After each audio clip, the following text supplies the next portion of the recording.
キングプリンスと打ち上げ花火に行ってきました。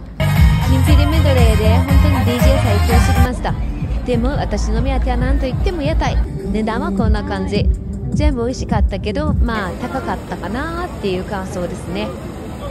食べ物食べてトイレ行ってたら、フォトブースがこんなに人だかりになってました。フォトブースメインの人は早めに行った方がいいかもしれないですね。